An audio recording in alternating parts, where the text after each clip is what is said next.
Every time you tell a student what to do, every single time, you're hurting the student's growth into a thinking, creative, independent mind.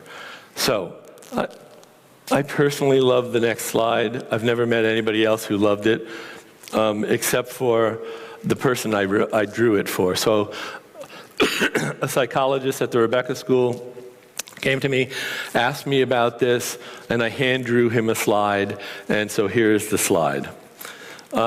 Let's imagine that's an X or Y axis. I told you I hand drew it. Let's call that one age, and let's call that one typical development. If you are a neurotypical kid, you develop at a 45-degree angle. 1 year of development equals 1 year of age. It has to be, by definition, a 45-degree angle. Let's call that line 4 years old, right? That's where we should be at functional, emotional, developmental capacity 6. If we're a neurotypical kid, that's FEDC 6. So there's your neurotypical kid. Let's call that line 21 years. And let's say that if you have a developmental challenge of a particular kind, that your growth line looks like that.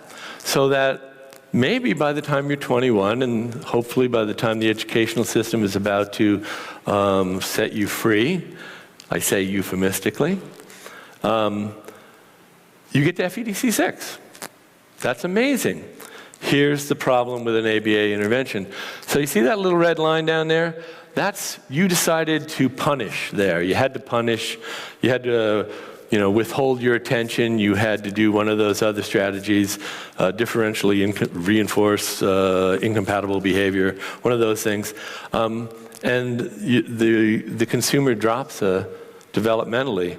Well, now the developmental line continues back on its arc, but it starts from a lower place again. You set a person back.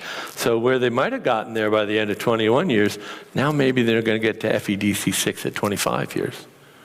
And if you do it again, a little punishment gets thrown in later on again, a little ABA program to do something, well then maybe you're going to set them back so that they don't get there until 30 years. And so that's why I know that I am at odds with the rest of the field here. Forgive me, apologies, this is purely me, but I don't think these two interventions are compatible. I just don't believe it.